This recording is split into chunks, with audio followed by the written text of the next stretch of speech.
Welcome back, everyone, to another Slab Stocks live here on YouTube. Nate and I are super pumped to be here again for another Monday live. 6 p.m. Eastern time is the time. People submit their questions through our question and answer submission form, which you can find in the description of this video. So if you want to ask questions for next week, be sure to submit your questions now, between now and next week, Monday, and we'll try to get them in here. There's always a lot of questions, so we try to do our best to pick and choose what is most pertinent in the hobby right now. If we don't choose your question, we will try to get it in a future video, so keep asking, and we'll try to toss it in there along the way. But there's some big news to kick this week's show off with. And Nate, did you see the news about the fake Beckett slabs circulating? Multiple places on Instagram did I see stories and posts and stuff about it. It was the whole rage yesterday. Yeah, maybe it really Saturday. was. I might have missed Saturday, but it's been over the past couple of days. But to start this show, we're going to recap for you if you did not see about the fake Beckett slabs. We're going to recap what happened over the last 4 days so you're up to speed. You are aware of the situation so you can better educate yourself going through the future on these slabs and also what there might be to come next, because I think over the last couple of weeks, maybe the last month, I've been pretty vocal about Beckett grading services and PSA and SGC and some other things. So I'll give my take on that as well. But to start it off here, we're going to get our screen share going. This is how it all started. So you'll see these two cards here, LeBron 2015 Prism Silver BGS 9.5. Both of these cards are in the same person's hands over in Asia, and each card has the exact same certification number, the exact same subgrades, but it is two different cards. These cards are physically different, but the grade and the slab is the exact same, or at least very, very similar. So we're going to go through this and show you guys some things that happened here with this. So that's how it all sprouted, is through these LeBron 2015 Prism Silver 9.5s. Really, it started on blowout forums, or at least this is where the most information is on it. And Deadshot here was posting about what happened because it started on Twitter and that made its way to blowout forums. And there's a quote here that's talking about that the LeBron was sold by consignment in its store, and that they found this card with the exact same certification number, shipped them to the same site to analyze them.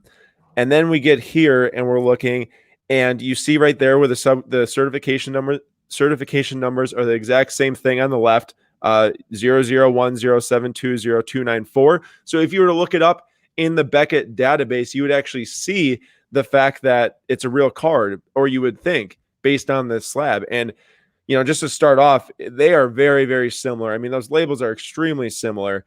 And on the right here, we have a tweet replying to the original person who was talking about these fake slabs from Beckett themselves that says, "We are aware of the situation and have already taken actions to protect the brand / service. If you look closely, there are differences with these cases / labels. So be sure to buy wisely." From Jeremy Murray.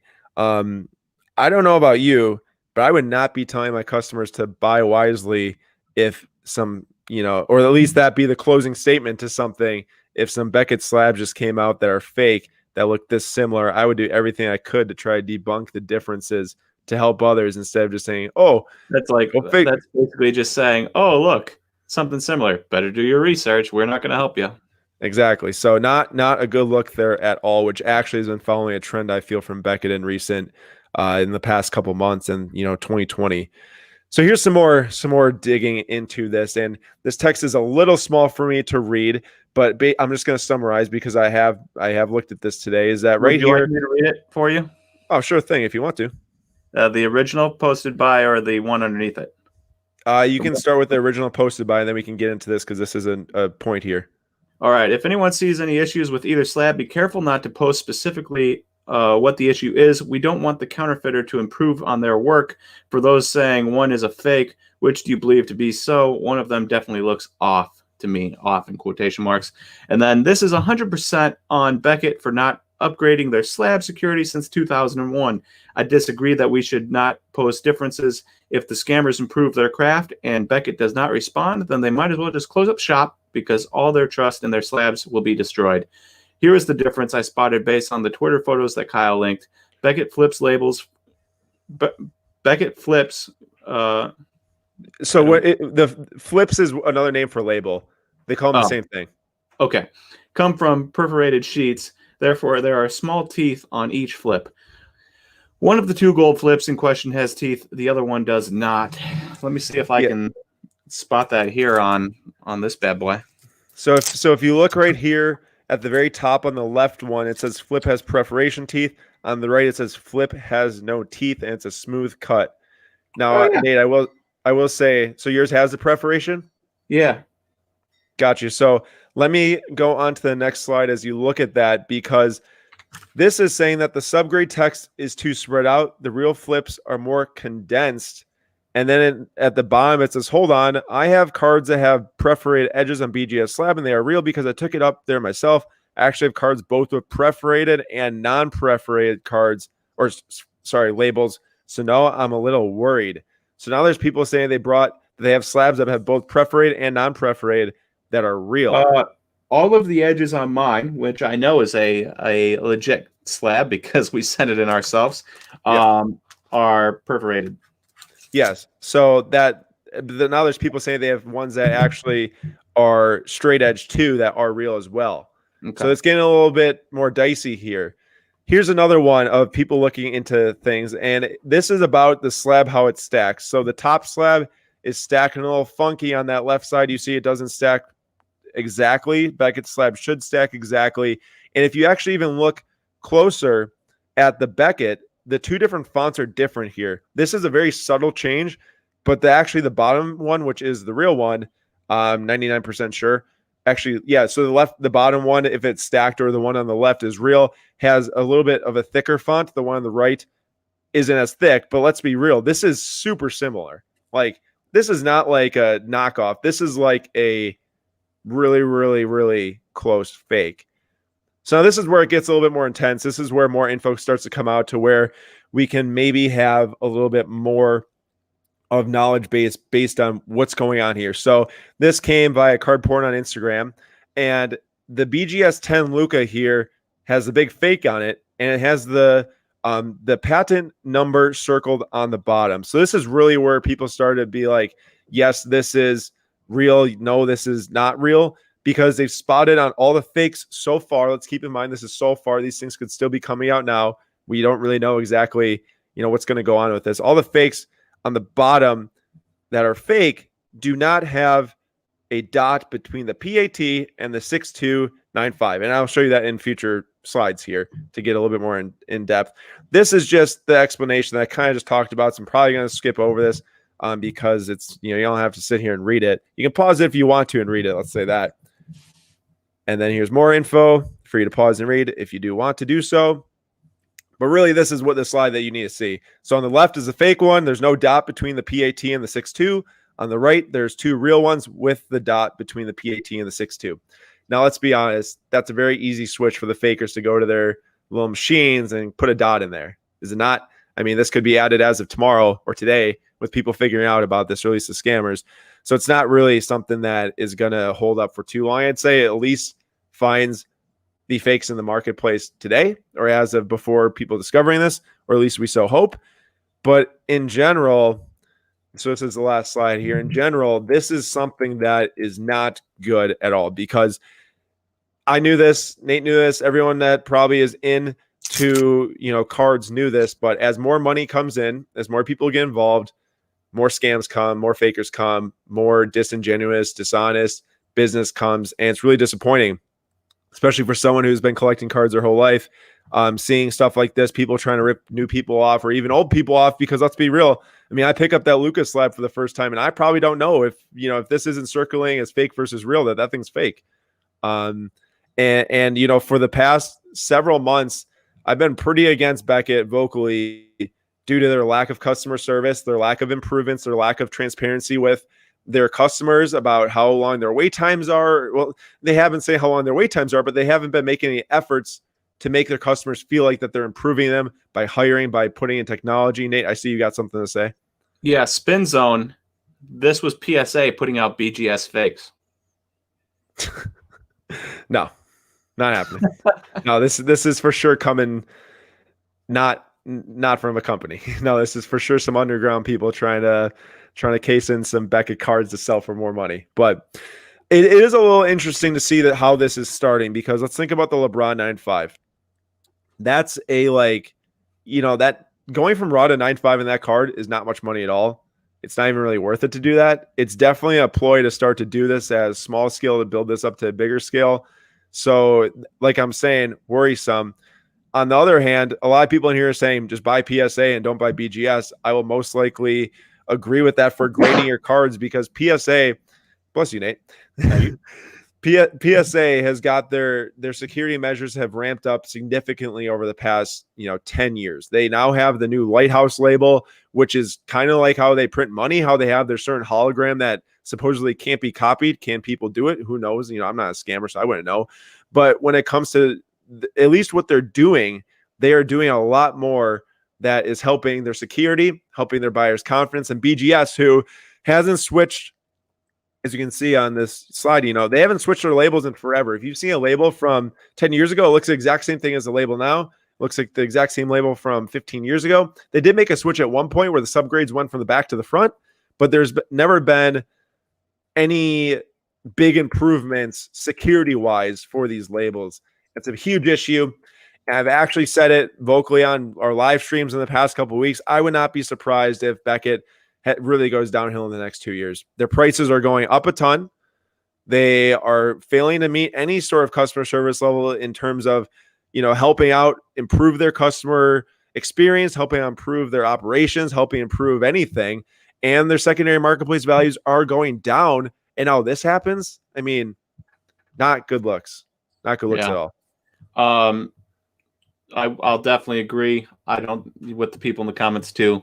PSA for me for grading. Also for GT Black, conspiracy theories aren't going to help clear this up. Correct. I was just joking. I don't actually think PSA was creating fake BGS labels and then leaking the information that there are fake BGS labels out there so that BGS goes downhill. Nope, couldn't be me. Would not be suggesting that. Yes. No, Nate's not suggesting that. No, I'm not actually. I said it like I was suggesting it, but I'm not actually suggesting that. Okay, good, because that would never happen as a publicly traded company. I know. But in terms of this whole situation, really, this is supposed to, enlighten you on what's going on. You can check your slabs. I will say this: autograph slabs and one other slab. I can't remember which slab it is, what card it's graded or whatever, do not even have a patent on there. So I would not freak out if you have an autograph card from BGS without a patent on it, like the number on it. Just try to find maybe the difference with that dot right there on ones you have right now. I wouldn't worry. Obviously, be great yourself. No worry. They're only going to be able to do this with non-numbered cards. You're saying the faking? Yeah, because either they have to fake make the entire card with the same number as the previous slab, or you'll be able to... Hey, here's something for you. Beckett doesn't track the numbering on the cards that they grade. And there's no difference between them putting the same certification number on a Prism Silver or a numbered card. They're still two different cards. No, I understand, but say the only difference is that it's easier to figure out if it's fake or not. That's the only difference. Yeah. Yeah, I'm just thinking like you fake a blue out of 150 for Bowman Chrome. Well, I can see all the numbers. Yeah. The question is, are they making a fake Luka Doncic card and then putting it in a fake label and then I've actually heard that. I've actually heard that too. People questioning if the cards in the slabs are actually legit as well, which I wouldn't even begin to tell you at this moment if it looks the exact same from what I saw. There's nothing that's a huge red flag right now. But either way, no bueno. That's the main point. I guess my secondary question off of this is this how we see a exponential rise in numbered cards? Honestly, I still don't think that numbered cards makes that big of a difference. If the fakers are going to try to fake the same certification number, they're going to try to fake the numbered card too. I get that it's easier to figure out. But I mean, if they're that close, the slabs, and they're trying to do it anyways with non-numbered cards, then you could be like, well, is that real one really real? The only reason is if you grade it yourself. Yeah. Sure. If it's still showing up in the certification number, all that stuff. Yeah. There's a rough time to be sitting on a Flagro Junior Topps Chrome Sapphire BGS 10. I can tell you that much. Another comment here is will make me think twice before buying the older PSA slabs that don't have the Lighthouse label. So yes, previous to them introducing the Lighthouse, the security measure label, where it's got the little hologram on it, like they grade now, I have heard of those labels and cases being faked in the past, and that is another worry too. So just something to look out for. Hey, can you explain what a lighthouse label is? If I'm looking at this label right here. Yeah, so you've got the lighthouse label on. So that little PSA hologram on there, that's right in the middle of the slab or of the label. That would be the lighthouse label. That's the new label that they have their new security measure technology in it, that whatever it is, look at under UV light, whatever it comes to, however you figure it out, there'd have to be some Googling and some reading on the FAQs on PSA. I physically have not myself been like, let me check this to make sure it matches with the PSA hologram. Well, there's definitely a lot of like hidden numbers in there. Yeah, so there's a lot of stuff in there that supposedly cannot be faked, like $100 bill type of thing. Okay. Interesting. So I see a lot of you guys in the comments talking about this, and this is some, realness to this. I don't want to scare you guys into thinking that all this is fake. Now, I would definitely check your slabs just to figure out if your newer graded Prism cards, that those are the ones we've seen surface so far. But they're, I don't have any say in if Beckett starts to go downhill. Nate doesn't have any say. It's just how we see it. I wouldn't be sending cards to Beckett. I wouldn't have before this even happened anyway. So it really detracts me from sending to them now. And if you do own Beckett cards and they are real, worst case scenario, if Beckett goes down, prices fall, you crack them out and you send them to PSA. You might not have a BGS 9.5, but I guarantee that PSA 9 will be worth more than a BGS 9.5 of a card that isn't currently grading cards, or a company that's not currently grading cards. So that's where I'm at. Nate, you got any last thoughts before we can move on to some sports talk, some sports card talk, and bring some positivity to this live stream? As somebody who's generally lazy, this is just like a real, 2, 3, 4 more steps you have to do before buying a card now. Yeah, and I would say even more so than checking the slabs you have, when you're buying high-end stuff now, really do your homework. And honestly, like I'm not trying to make it seem like this is easy, because if this never surfaced, I would not have been able to tell you that Lucas slab was fake. There's no way. There's zero chance. And I've been dealing with these BGS cards for 10 plus years, and that's how good it was too. It's wild how that happens. Really, really wild. All right.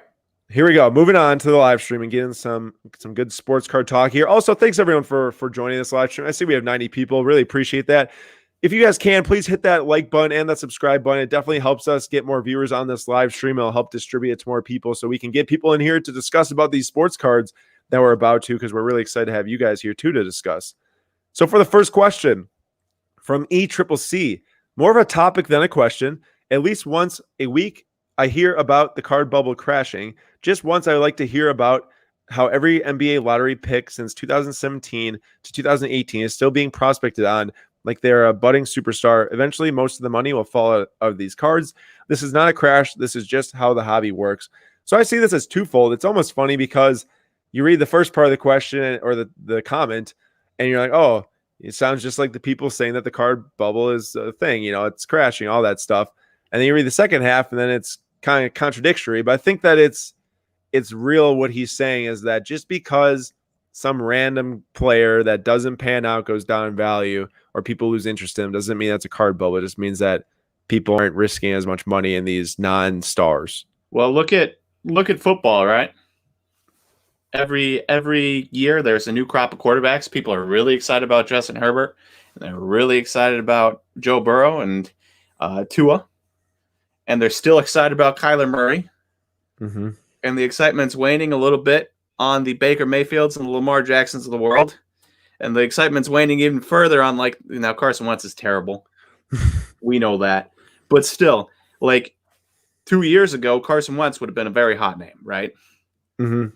And now, even if guys are, merely good, not great, the excitement wanes down. Everyone always bets on the next guy becoming the next superstar. And when he's merely a Paul George and not a LeBron James, prices drop. Yeah, right? and if you're not somewhere in between there, you're also not going to, you got to be somewhere between Paul George and LeBron James, not on the other end of it. Otherwise, you're really not capturing the people's, belief and money too, which is what changes sports card values, is how much money is getting put into that player. So it's a good topic.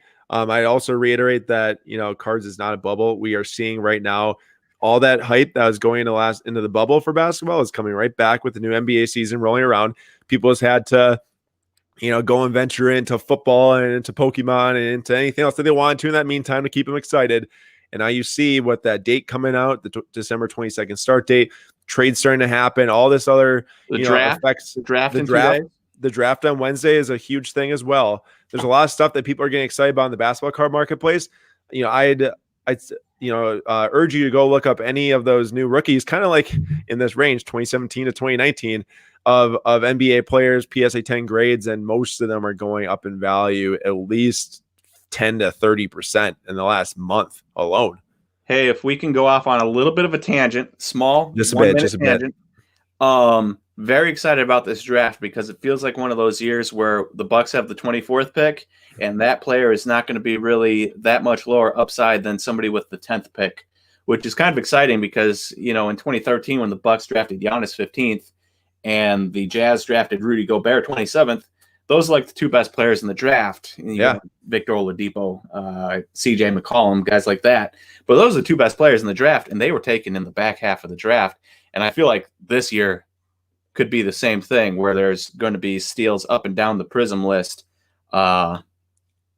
which is kind of exciting. There's also going to be real big duds, people putting huge amount of money into Anthony Edwards because he goes number 1 or something. And he's merely good, not great. Right. By the way, as you guys watch us discuss these topics and these questions on the live stream, feel free to put your input into the live chat because we love seeing your guys' opinions and seeing you guys interact with each other. That's what it's all about. And it definitely helps us out too with get some more thoughts into the chat for other people to ponder as well. Because we definitely want more perspectives rather than less. That's for sure. With baseball being such a team sport, why are the card values more correlated to personal achievements than to team success? I was going to remember to look up Deshaun Watson so that remember this: $380 for a Deshaun Watson PSA 10. Now I'm going to go back quite a ways. I'm going to go to August. I can tell you what they were selling for. August 18th, $865. Yeah. Okay, August 19th, $800, and that was $380, $385, something like that. Yeah. And it's an interesting point because Deshaun Watson is having his best career year, statistically. It's like 19 touchdowns, 5 interceptions, 2,593 yards, something like that, 68% completion percentage. I was trying to find the tweet I was reading before going on. I just couldn't find it again. And so he's having his best career year statistically, but the Texans are a terrible team. And prices have gone down. And you watch that in basketball, and even basketball, there's a 52-man team in football, and yet poor team, prices go down. Basketball, even worse, is that, like, for the most part, guys can go up in price, but they kind of got to be close to the playoffs, right? Or super, super young. John Morant and the Grizzlies, Zion, they're fighting for the 8th spot, but, like, they're really young, and people are excited. Whereas in baseball, Mike Trout can be on a terrible team, but he does really well. Prices go up. Fernando Tatis could be on a bad Padres team last year, not this 2020 season, but 2019. But he did a really good job in a small amount of time, and prices went up.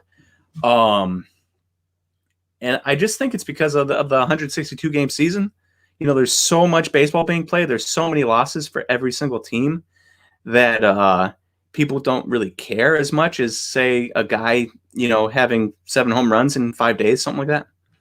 Is there something to be said for people's expectations of star athletes affecting their team's success big time in football, like a quarterback? Yeah, it's a really big quarterback. You're expecting them to win them games regardless of if their defense is bad or their weapons are bad. You're expecting Aaron Rodgers to go out there and win 10 games, even if our defense is awful. Yeah, if you have an atrocious defense but a top flight quarterback, right, you're just like, well, he's just got to overcome it. Yeah, and that's what I feel like might be happening, in baseball versus football. Basketball's the same way. If you have LeBron James, he better make the playoffs. If you have Giannis, he better make, the Eastern Conference Finals at the very least. Which I will say they generally do because of how much a star affects a basketball team, but also that to that point, if they don't, you really see it affecting their values. I remember for a long time, people, and I know that Trey's been super hot right now, so let's not talk about that at this moment. But in the past, people were saying Trey Young's values would be so much higher if they just made the playoffs. Similar situation there. Yeah. And it can even still apply now. And funny, as I say that, Ricardo just commented, what about Trey? Very similar thing. He's on the same wavelength as me, is that people have been constantly saying, what about Trey if he makes the playoffs? We'll see something that's probably opposite of baseball. Although like, I feel like, let's say that Mike Trout just randomly makes the playoffs one year. Do you think that really like increases his prices a lot? Like, I feel like it won't do much in terms of like his overall.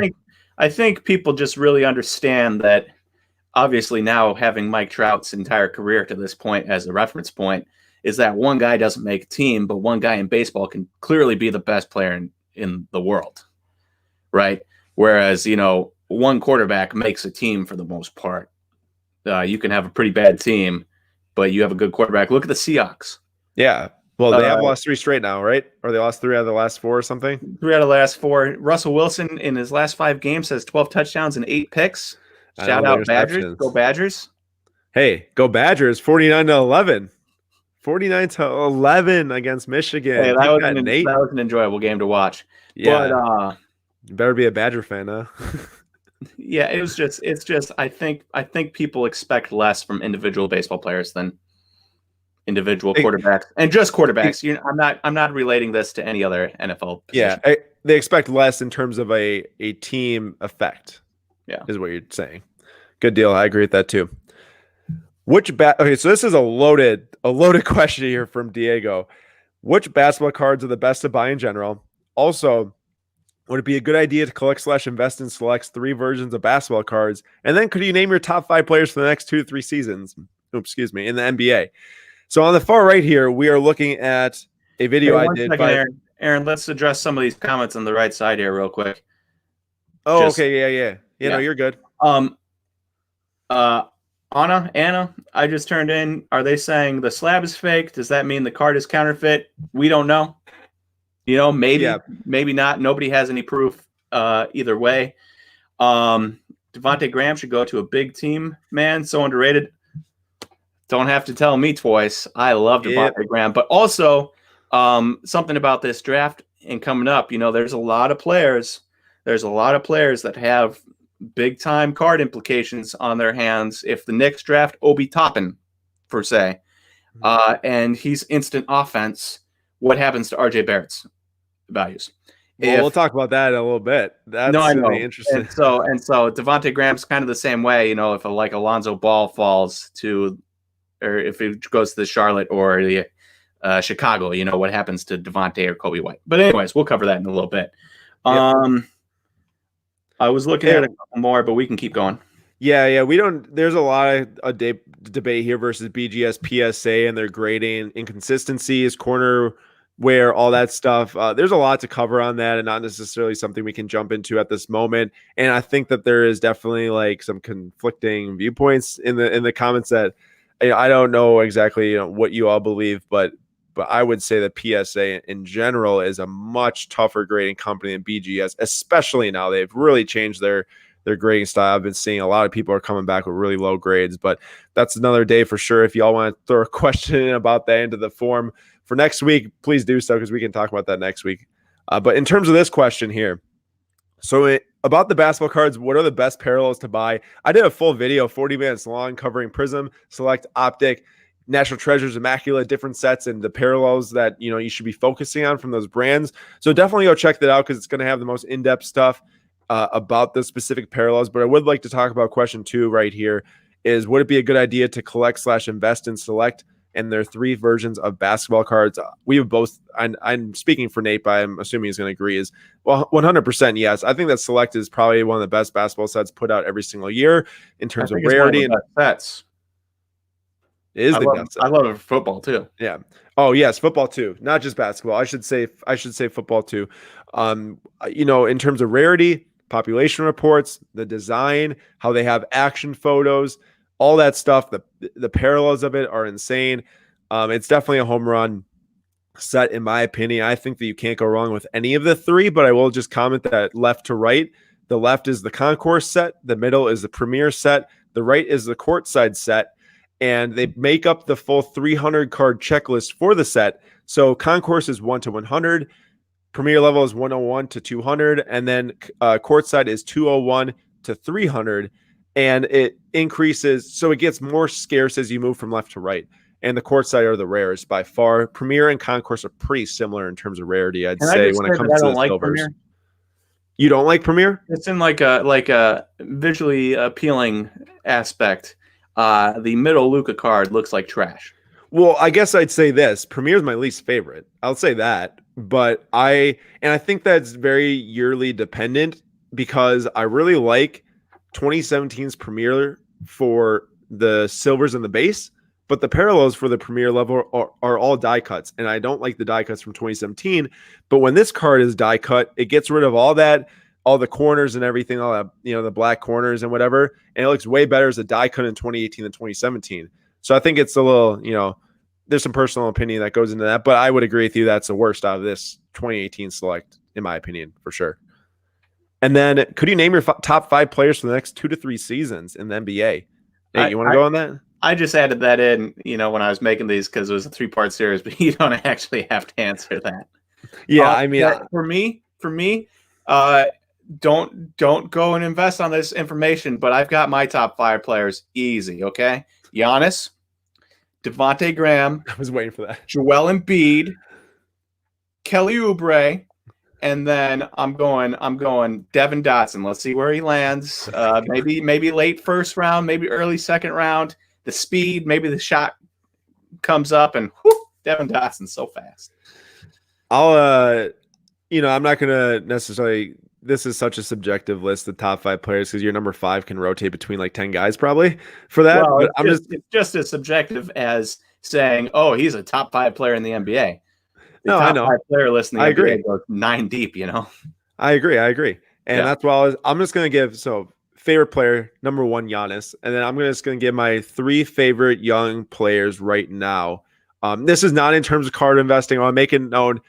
It could correlate a little bit, but just in terms of my favorite players to watch and to like and to follow would be Trey Young, Devin Booker, and Donovan Mitchell. Those are my 3 favorite young players, I'd say, in the NBA. And then you could probably throw in like someone between Ja and Zion in the number 5 slot. They're exciting, but I like the other 3 guys a lot.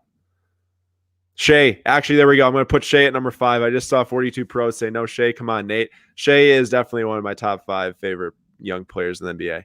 But not mine, because he's not from Kansas and he's not a Buck. So too bad all those Kansas players are garbage. I'm just kidding. Actually, I'm just kidding. I'm just messing around. If anybody's been paying attention, a little bit of a segue here. Chris Paul got traded today.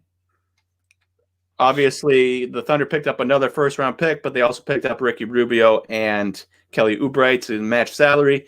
And I'm pretty excited about that, because I feel like Kelly Oubre is good and would be nice, a little piece next to SGA. But then also, if they decide to trade him, they'll probably get another first-round pick for him in the future. Yeah, no, the Thunder are stacking first-round picks and building around Shea, and I'm very excited about that. Very excited.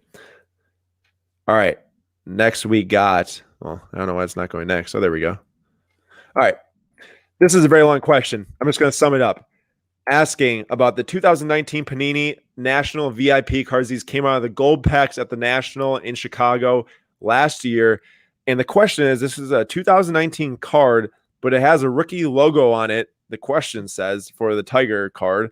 And it has the same photo as the select courtside. So if you look at the courtside on the far right, it's Luka shooting a little runner, and then the same deal, or fadeaway, and then the same deal here on the Tiger card. But this is from 2019 National VIP packs. I don't see a rookie logo on this card. I looked at other ones. I looked at the pink hyper. I looked at the scopes. I looked at the base. Maybe I missed it. Maybe it says rookie on the back. I'm not sure.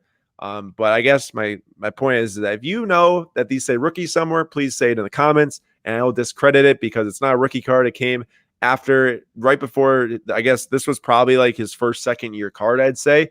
It was printed in 2019 set right in August at the National. But yeah, not a rookie card. Still valuable though. Some of those pull big dollars. So not too much else to comment on there. And sometimes I will say this, card companies make mistakes, big mistakes. Josh Hart, 2018 Prism had a rookie logo. Clearly not a rookie. 2017 Prism was his rookie card. Shai Gilgeous-Alexander, 2018 Prism, no rookie logo. Definitely a rookie, and definitely does not matter for investing in that card. I will tell you, I had someone come to me. This was a year and a half. This was like the first summer that we were starting up our email. So this was not this past summer, the summer before that, year and a half ago, saying, hey, you're always putting Shai Prism cards in this email list. Like, I love Shai, but I can't get myself to buy him because there's no rookie logo. And I was like, well, people are still going to like it because it's his first Prism card. You definitely want to buy it. I'm not sure if he did, but if you didn't buy Shai because of the missing rookie logo, you missed out big, because those silvers used to be like $15. Now they're like 150, and PSA 10s are 1,050. So yeah. My point is that don't get caught up in no rookie logo. It's supposed to be there. Buy it based on, the knowledge of the brand, the card, the player, all that stuff. Aaron, we're gonna have to kick Goonie for saying Kelly Oubre is doo-doo. I don't make the rules. That's just you might have to kick me too, but the funny thing is that you can't. Just messing around. All right. With the season starting in a month's time, which prospect players do you see getting an increased opportunity due to some of the older players playing limited minutes? So this was more, I wanted to speak on this from a theory perspective, more so than like hey, what are the players that are going to be good perspective. But I really do think that the market's going to be kind of nuts these first couple of weeks of the season. I mean, we're probably not going to see LeBron get many minutes. Some of those other guys that were into the deep into the playoffs who just want a little bit of a break, some lower minutes. Do you really think this market's probably going to go nuts over these younger guys that get a shot that put up big numbers? Yeah, I'm trying to come up with guys off the top of my head that are just going to have to carry a team for a while because X star isn't going to play. Obviously, LBJ is the prime example of not going to play. Yeah. And so, is Chris Paul going to play right away? But that doesn't really affect the Suns because we already know what the Suns are, and we already know what Devin Booker can do. Yeah. So who are some of the other old vets that I did not come prepared for this question. I will tell you that much. I come prepared for a lot of these, but not this one. Yeah, I'm trying to think, and like the LaMarcus Aldridges of the world, that's not going to affect anybody. Here you go. Maybe Jokic doesn't play because he's big and played a long time. Kawhi takes a lot of time off as it is. He just went not super deep in the playoffs, so he played in the bubble. Will he see more time off, and will that affect whoever sits behind him, which would be a guy like who sits behind Kawhi or plays? It wouldn't be Paul. Like Paul George, I guess, might get more shots if he makes them. Maybe his cards go up, but is Paul George going to play? Exactly. So maybe he doesn't play either. It's an interesting question. I was planning on doing more research into it, but I think the point here is that, do you remember like at the start of the bubble, Mikal Bridges drops like 10 points and 10 rebounds, like 12 points and 10 rebounds, and his cards go up like 300%. Yeah. I think the point is that there's going to be guys that you're not thinking about. So the situation here would be like the Nuggets. Maybe they give a bunch of rest to Jokic and Jamal Murray, and now all of a sudden somebody like a Bol Bol actually gets into the game, and he has like 10 points and 8 rebounds, and people explode back up on Bol Bol because he had one good game while Jokic is taking a couple games off. That would be the situation. Yeah, I agree. So just think about that. If you got some Prism rookies stashed in your boxes, maybe pull some of them out and see if they get some more run at the beginning of the season versus middle of the season. I will say this: if you do have a guy like that was worth like $1 and now he's worth $10, please sell it. In the beginning of the season, please sell it. Yeah, and there's going to be a lot of guys. Jimmy Butler might get time off. Tyler Hero has to carry the load. Bringing up Landry Shamet in the comments, MPJ in the comments, they're going to have to shoulder some load if the Stars actually get time off. And the list can keep going on. Maybe not necessarily the guy behind like Kawhi getting his minutes, but another star having to shoulder the scoring load, which will increase, collectability prices. Agree. All right, we got a head versus head to head. I don't know what I'm trying to say here. Which card has more room to run this upcoming season? 2009 Topps PSA 9, Stephen Curry or 2007 Topps Chrome, Kevin Durant PSA 9. I failed to read the PSA 9 in the question, and I pulled the PSA 10 values and pop reports. So we'll compare for the PSA 10s and just say that you might be able to apply this to the PSA 9, but definitely do more research on the PSA 9 if you want to know about the PSA 9, because I messed up here. But we at least have some numbers to look at. So PSA 10, Steph Curry, 349 PSA 10s out there, around $4,500 about right now, out of a total of 1,850 graded. Looking at the KD, around a $3,750 card right now, and 899 10s out of 2,120, around that, whatever it is. And if I'm looking at these two, looking at the players, looking at the teams, thinking about who can make the biggest impact going to the playoffs or through the next 3 seasons, 5 seasons, you know, and the pop reports, Nate, I think I'm taking the Steph Curry over the KD. Now, and wait, let me add one more thing for you to think about, because you might not know this. Steph Curry's Topps Chrome rookie is numbered out of 999. Very hard to get your hands on. Almost impossible unless you have a ton of money. So like this would almost be like, you know, a KD Topps Chrome in terms of like, can you actually buy it? Okay. Well, I've heard a lot of good reports on Kevin Durant. I know Achilles are hard to come back from, but people are really excited about it. Maybe that's just a bunch of hogwash, and I shouldn't be excited. But and also he's playing with Kyrie, which is always, you know, sketchy as can be. I don't like that. Nate, I don't like that. But I think we're all kind of forgetting. We're kind of forgetting how good KD was. He is good. He is amazing. Pre, you know, disappearing for a while. And so I'm going with KD. I think he's going to come back, and everyone's going to be like, "Oh yeah, that's why this guy was the second best player in the NBA for years. Not Steph Curry, not James Harden, not Giannis. KD." Nate, what are your thoughts on, and let me make this clear. Topps Chrome definitely better than a normal Topps card when you're talking about KD cards. I was making a comment before on Steph Curry's Topps Chrome being so rare that the Topps one can be bought as if it's as desirable as a Topps Chrome card, just in case anyone was confused there. What's the probability that you give the Warriors to come out of the West and into the finals? Like, what's your percent? Well, I think the West has gotten harder. I think there's a lot of teams that are way more exciting. You know, the Suns. I think if the Portland did a little bit of trading to break up Damian Lillard and CJ McCollum and got, you know, maybe a dominant big in there, maybe a Joel Embiid. What if they pick James Wiseman number 2? Well, I don't think any draft pick from this year is going to move the needle that much. Yeah, no, I agree there. It goes from a playoff team to a finals team that quickly. But I'm not giving them a huge percentage. You got 2 guys coming off of injuries, coming back, trying to get healthy, trying to get their shot back. You don't have Kevin Durant anymore. They're both older. Draymond Green sucks. Don't talk to me about Draymond Green. Cannot stand that guy. I'm giving. I don't know. They probably have just as good of a chance as Jazz. Well, you know, Jazz, Clippers, Lakers, anybody like that, because they're all just really, really good teams. Yeah. You know, I actually am kind of cheering for the Warriors this year. I kind of want to see them come out and play really well off of the injuries and without KD and all that stuff. And I do like Steph Curry a lot and Klay Thompson, one of the nicest shots I've ever seen in my life from Klay, spot-up shooter. But I would probably put them still behind Lakers, Clippers, Jazz, Nuggets, those teams. This is a valid point.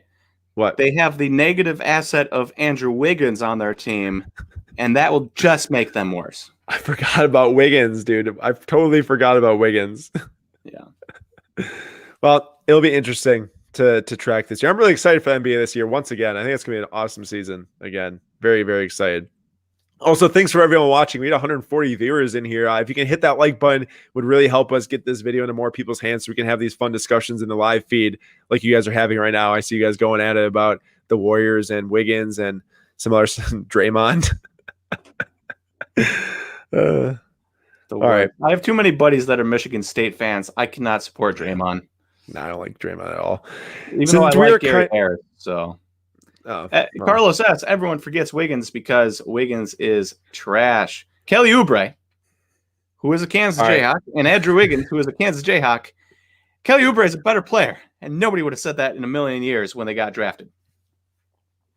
All right, you guys can listen to Nate rant on his personal Instagram page about the Jayhawks at some other time. Since we are kind of in a breaker culture, do you see sealed wax like Prism and Select boxes being a good long-term hold, especially with a good rookie class? So I picked boxes from a good rookie class. We have the 2003 Topps Chrome Hobby Box. This is the LeBron James most coveted card in the space right now, Basketball Marketplace. That is the sealed box, and it's worth around $13,000 right now. And on the right, you see two different boxes. You see the top one being 2018 Prism Basketball, sealed hobby box, Luka, Trey, Shea, Jaren Jackson, of course, for $4,000. Below that is the first off the line for $5,500. Let it be known, I sold two. I sold two first off the line boxes for $400 each at the National in 2018. Woo. I also sold two hobby boxes for $300 each, and you see it at $4,000 right there. And then also you have a buy now for a normal hobby at $4,500. So with that being said, well, you also got 10 Prism retail boxes this past year at $70 a piece and sold those or opened them. Yes, one of the both. Hey, we'll never see that ever again. Can you even believe that in 2019 they were $70 at retail for a 20-pack retail box? I can't even believe that. Like even at the end of 2019, the hobby was very hot. And I should say it was not at the National in 2018, it's at the National in 2019. I got my date wrong. Yeah, it was even more recent. Early, okay. Yeah, my bad. 2019. My point is that breaker culture or not, however you view that, it sucks up supply. Boxes get broken. There's less supply out there. There's more cards out there. These are rare. Like sealed boxes of this good product is rare. It's not easy to come by them, especially good prices that people are willing to move them for. And yeah, I do think that sealed product is just going to continue to gain value over time, long term, as people come into the hobby. And it's not because people want to break it open and grade what comes out of it. It's because of how collectible these boxes are, I believe, and what could possibly be in them just carries so much value because it's always going to have whoever's performing well from that rookie class. And we have a rookie class like 2018 Prism or 2003 Topps Chrome. That's where you're in the sweet spot for sure. Yep. For sure. Hard to buy and not rip though. Oh, tell me about that. I can't even believe I didn't rip those boxes. I had sealed the four of them back then. All right. I bet you had a nice Luka in there somewhere. Actually, the top of the line Luka. Hey, the people actually opened the first off the line boxes in front of me. It's like De'Aaron Fox, Red Shimmerov 8 second-year card, and then some other not great card, I think. Okay, but there was a Trey Young purple ace, I think, out of one of them. I mean, it's always a risk to open boxes. That's why I kind of like breaking because you can buy your team, buy your division, do whatever you want. Compared to I watched guys in the shop buy $550 Prism boxes, which have gone up now, and they pull $10 worth of cards out. Wait 1 second. You just said they bought them for $550. This was around December to January, right? Last year? Yeah. Can you believe? December. Can you believe that hobby boxes were $550 and you and I and many others were like, this is ridiculous. Prism came out $200 last year, 2 times the price. Like, are you kidding me? Those things are easy $3,000 on eBay now. Easy. Yep. But the crazy thing is I watched them open. And these are prices at the time, but there was boxes where they'd be $10 a box of cards. Like the cards? Yeah. Dude, yeah. And then there would be boxes where you pull, $8,000 because you pull a Zion base and a Job base and a Zion Mojo Auto, stuff like that. I'm just like, that is the best thing I could ever have witnessed to make me not spend a ton of money on boxes, because for every $7,000 box there was like 30 $10 boxes. Check this out. This is just another way to put it. Like it's really hard to pull good cards. And this isn't just about my example I'm about to give, but applies to almost every product out there that has good cards in it. So I pulled that Charizard from Hidden Fates that's worth $500, the Shiny GX. That card, I watched breaks of 300 packs, of 500 packs, no Charizard, all the packs. I got out of 12 packs, so I was extremely, extremely lucky. Very grateful for it. But like that just goes to show that you could like sit there forever and not get it and be way in the tubes, like way down there in money. So which is why you keep your rookies. You grade your rookies and you sell when they get hot. Which is also why retail, if you can get your hands on it at retail pricing, helps a lot. Like Nate was doing at Series 1 back in the day for 2020 Top Series 1, going to Target, pick up a couple packs here and there for $3. You can just value play it like crazy with grading and having rookies and stuff versus you buy that, $300, $500 update box and you get like a base Acuna and Soto and you 10 them and you're not even really breaking even maybe at that point. I mean, you are actually breaking even, but those boxes are much more than $500 now. So that's a bad example, but the theory holds. Yeah. The theory, if you can find it, or you find retail like I did with that Donruss football. Mm-hmm. I bought 3 retail value pack boxes and sold 2 of them, and the third one was free. Exactly. And then you can, open it, grade it, and be free riding. Yep. All right, here's a good one. Do you think mid-tier rookies like Kobe White, Cam Reddish, RJ Barrett are still good buys at this point, or will the new rookies affect their card prices come next year with only Ja, Zion, and maybe Hero holding value? Nate, I know you got a lot to say on this topic, and some of it comes from Slab Stock Sam, but I just want to say, looking at these prices here, I cannot believe that RJ Barrett Silver PSA 10s are $700 right now. I cannot believe it. It's crazy. Kobe White over 650. I get that he's going to get a lot of playing time this year, a lot of scoring, but still, there's a lot of stuff out there you can get for $650. If it was between spending $700 on a Prism Silver RJ Barrett PSA 10 or chopping off my hand and still having $700, I'd chop off my hand. Dude, I could not believe when I went and grabbed that pricing. I swear that card was going to be like $300 or less. Yeah. That's ridiculous. As for from Slab Stock Sam, I asked him this question, and he said, yeah, I think it's worth it for all of them at the moment. He didn't know the prices. He was just talking about, their upside, per se. He said, of course, so much could change after draft and free agency. Cam really played well going into the shutdown, and then we didn't see him since, really. So he could have improved while being out of the limelight as he was improving last season. Possibility. Kobe White has a new front office and a new GM, which should help him. I will mention that if LaMelo gets drafted there, who knows what happens. And then also he said RJ, because they don't have much else on the team, will certainly get usage, which is always a big thing. Usage is the most important thing.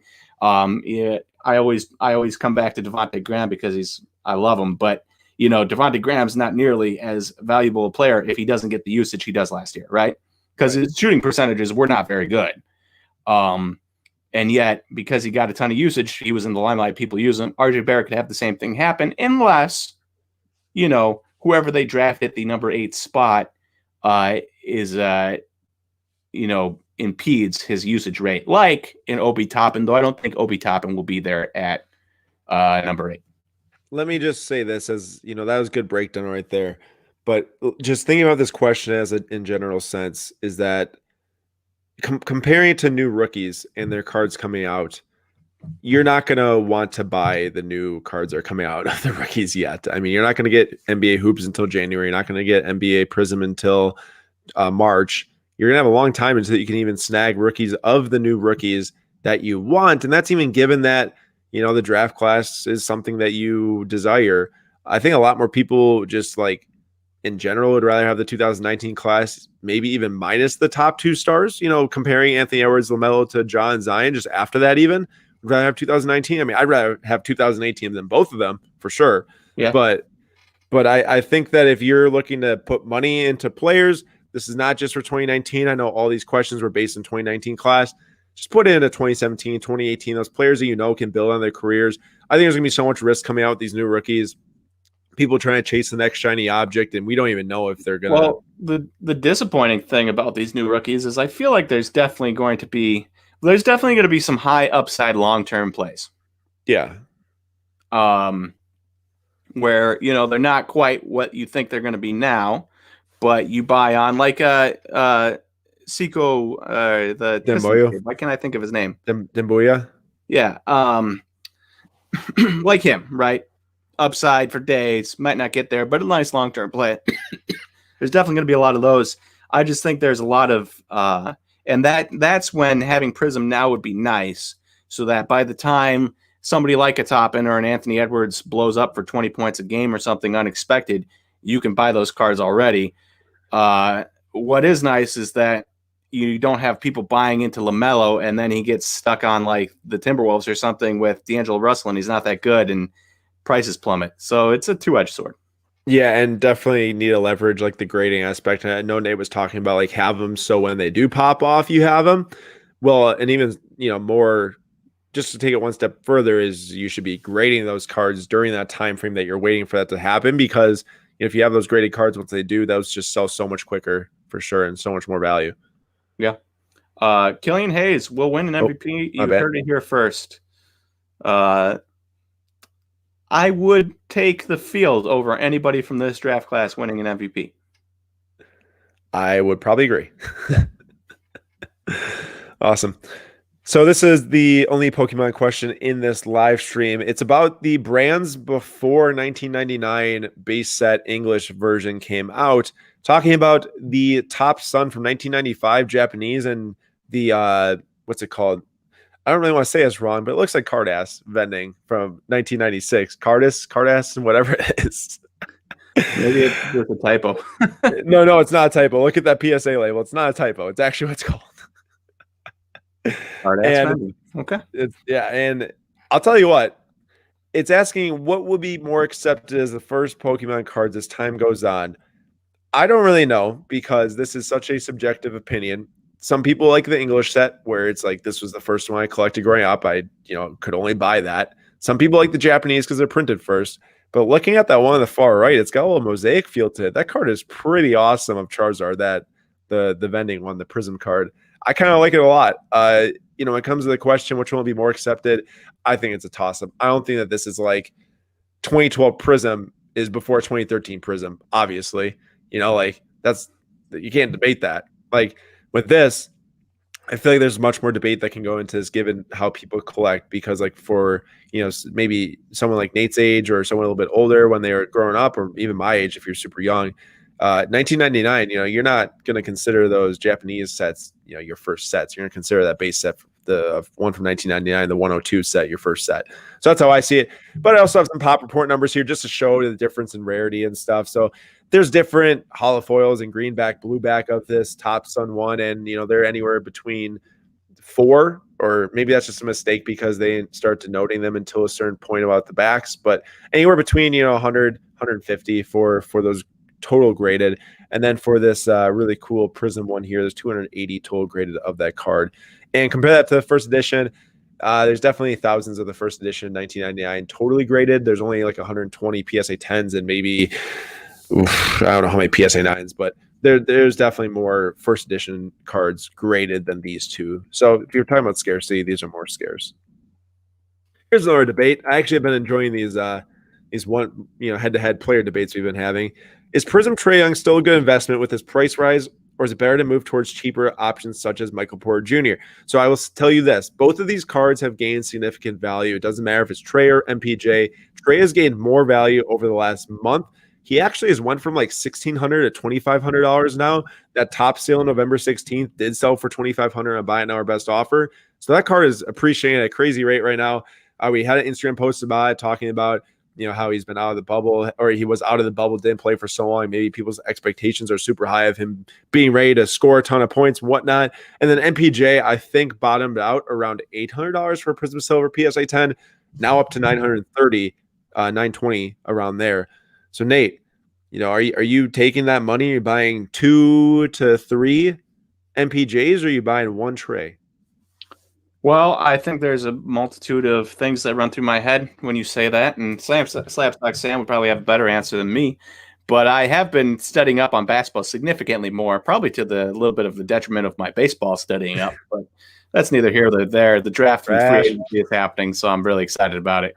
Whatever. I can't believe a couple things popped through my head. One, MPJ is from Missouri.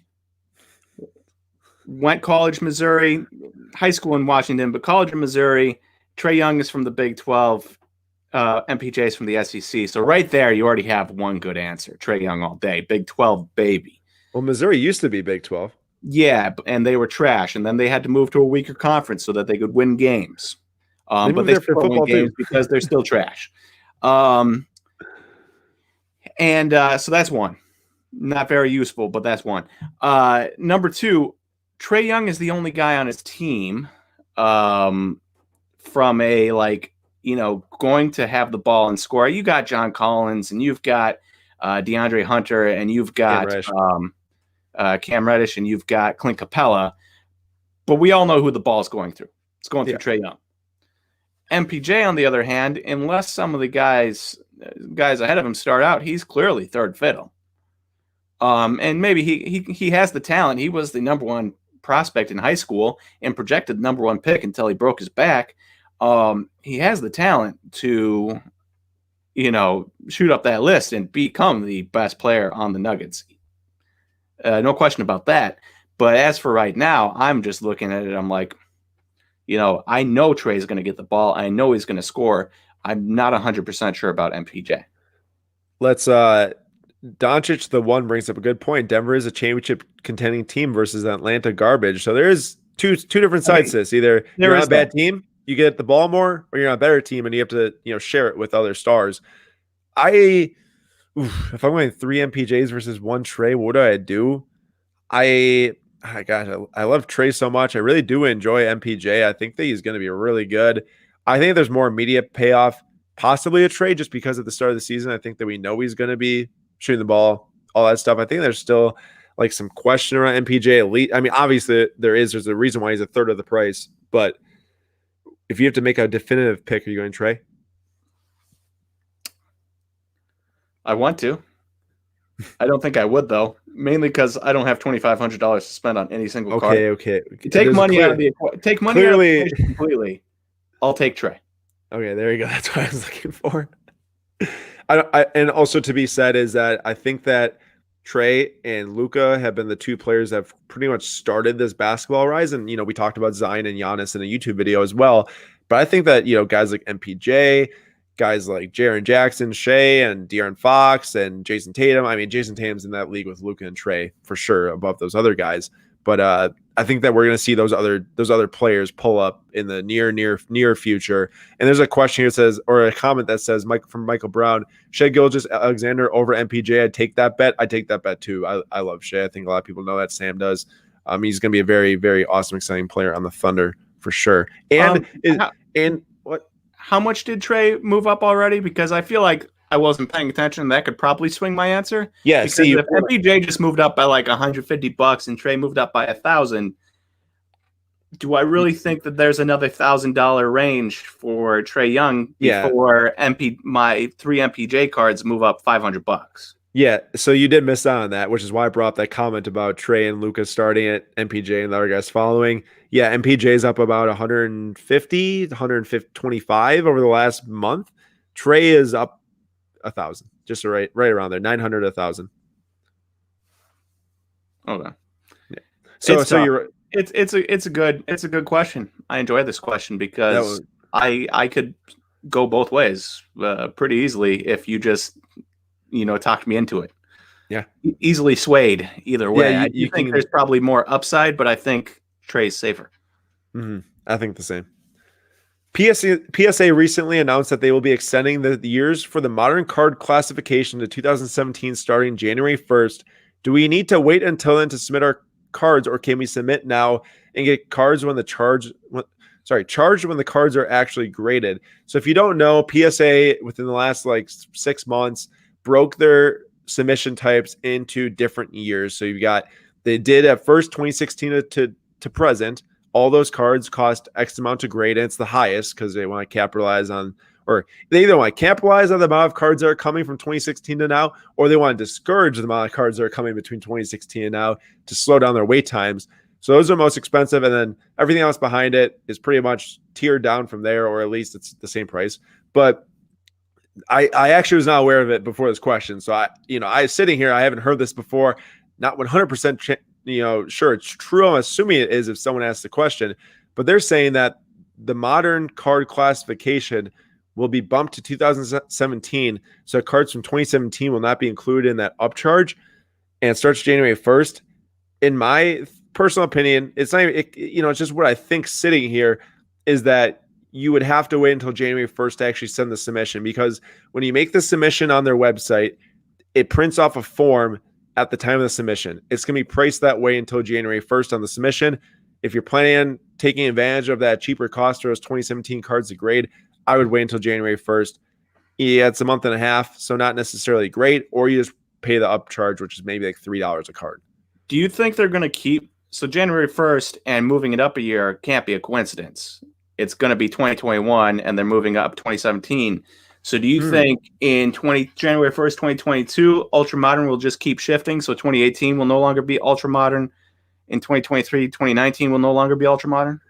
It's interesting. I didn't actually think about that. I don't really have an answer for it at the moment right now, but you're right. I mean, I guess I couldn't see necessarily why they'd be preempted to switch it, like, unless it's for that reason on January 1st. So it makes sense. I could see it happening. I guess in my mind, if I was trying to think for PSA, they're probably like, all right, they've had X amount of years to get all of these good players in and graded.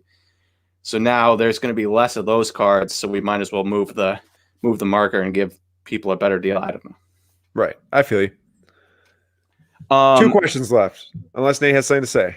Yeah, I have a thing. I've seen Eric Paschall or Paschall. I don't actually ever learned how to say his last name. A couple times in this chat, and it says, I love Eric on this Fresh Warriors team. And I would just go on to say that you've got Steph and Clay and Andrew and not really Draymond, but James Wiseman. That's 4 guys, because you got to take the number 2 pick as long as they get Wiseman. If they trade down, that's one thing. But you have at least 4 guys that are probably going to get the ball before Eric gets the ball. And I don't know about you, Aaron, but I know for a fact that I would never invest in the 5th fiddle on a team. I would never invest in the 5th fiddle on a team as well. So I do see a lot of comments where it's like, oh, I love this guy. Oh, I love that guy. Eric's a nice player. I refuse to say his last name because I don't know how to say it. He's a nice player.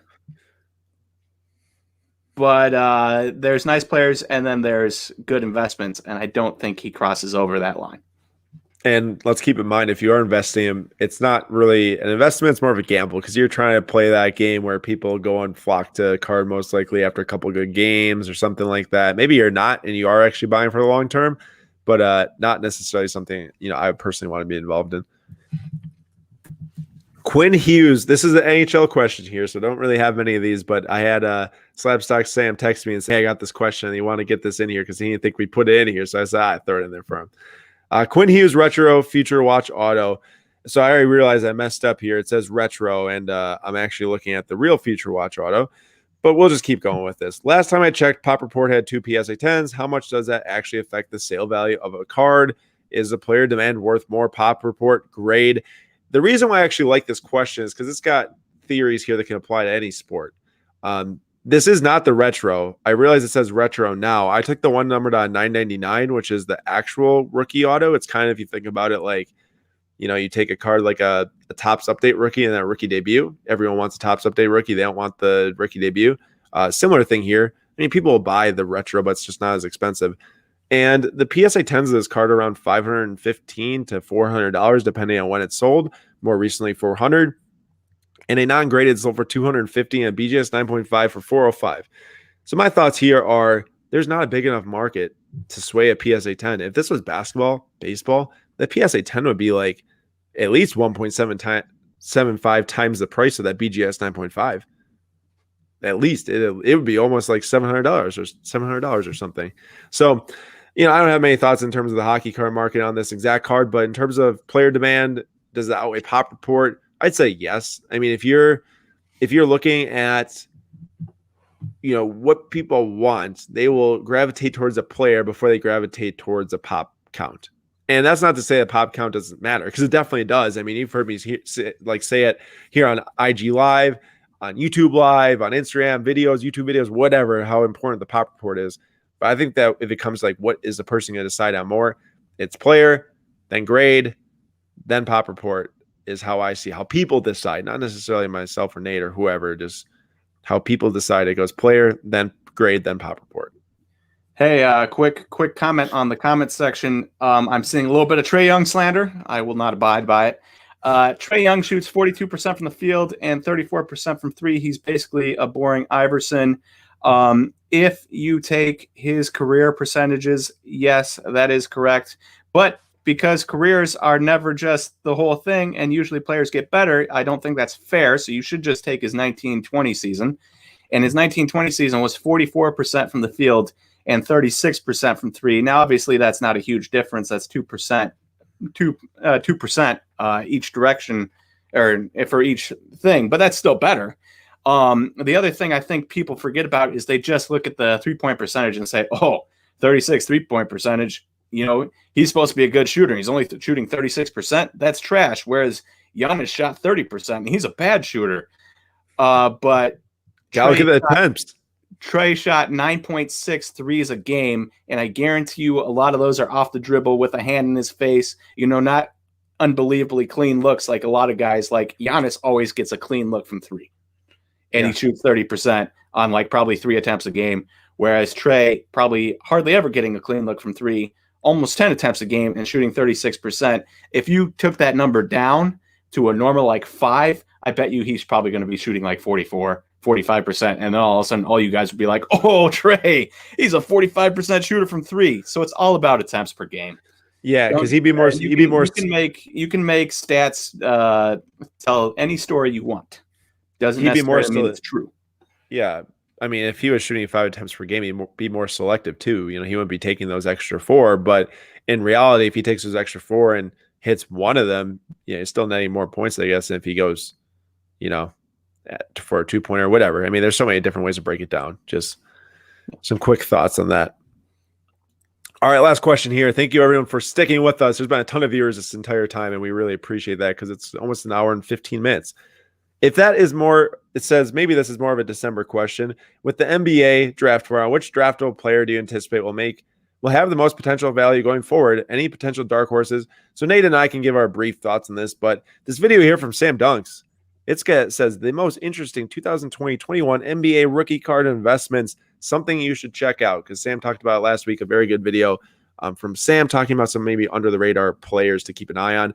But Nate, and also it happens on Wednesday. It's not tomorrow, Tuesday. The draft happens on Wednesday. What are you looking at for the draft? Just some brief thoughts. You're not looking to go too long. Well, I'm really excited. I'm just excited to see where guys land and what trades happen. I mentioned this earlier. I really think it's one of those drafts where you could see the best player get drafted, I don't know, 24th per se. I don't remember who has the 24th pick, but it's the Bucks.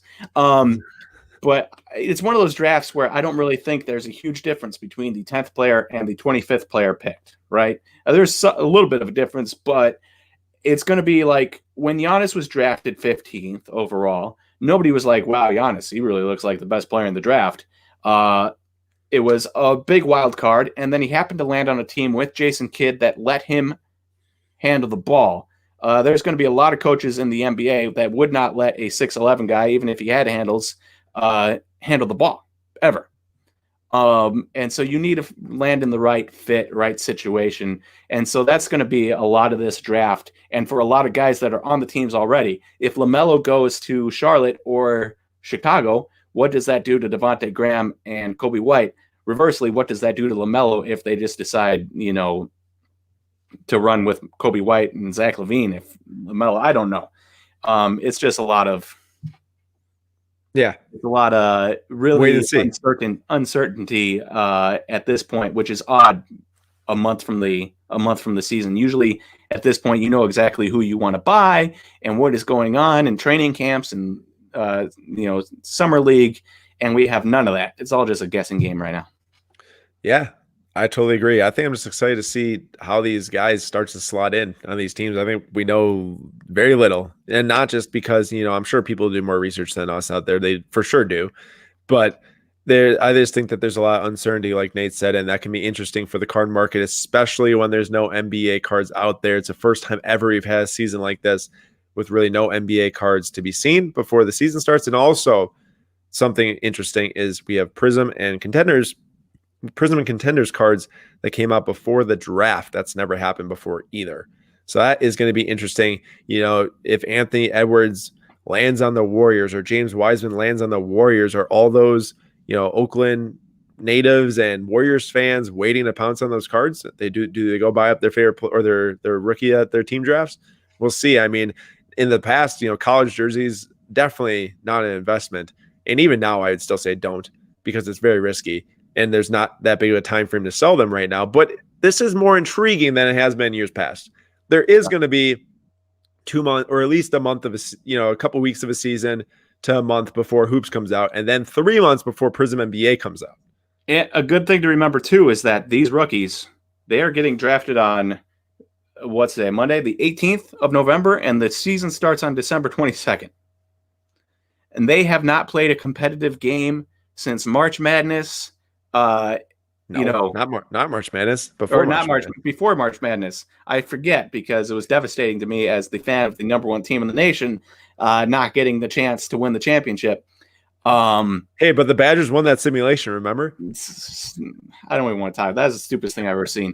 But a thing to remember is that these rookies are not going to get a ton of time to prepare, to learn playbooks, to learn the ins and outs of an NBA season, to learn anything. So I wouldn't be shocked if you have an already bad rookie class, an already underwhelming rookie class, and then almost no time to prepare. And you have some coaches that don't play rookies a lot anyways, unless they're extremely good. I wouldn't be shocked if we don't have like any 20-point per game scorers. I wouldn't be shocked if our all rookie teams are just like a bunch of second rounders that were, Winston from Michigan State, who's Cassius Winston, who's a senior. Those types of guys that are ready to step in and will have a role. I wouldn't be shocked if that is the type of guys that have really good rookie years. And a lot of these Anthony Edwards and guys like that are just kind of late bloomers that you probably shouldn't invest in. Yeah. But maybe I'll put that to Slabstock Sam to make a video on. Yeah, he'll definitely have thoughts about the NBA, how the trades are going down, how the free agency is going down, the draft, all that stuff in the following week. So be sure to look out for that.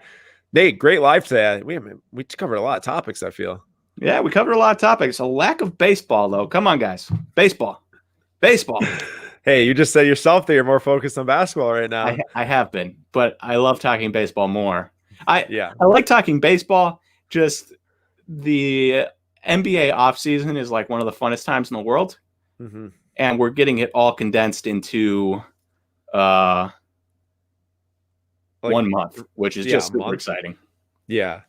And Ricardo, I just saw, said, hit that like button, guys. Come on. Thank you, everyone who came here and viewed this show. If you can hit that like button, it really helps us. My name is Slabstocks Aaron. Slabstocks Nate joined me. We are live every Monday on YouTube at 6 p.m. Eastern time to do this Q&A. I really enjoyed talking today about these different topics. It's really exciting.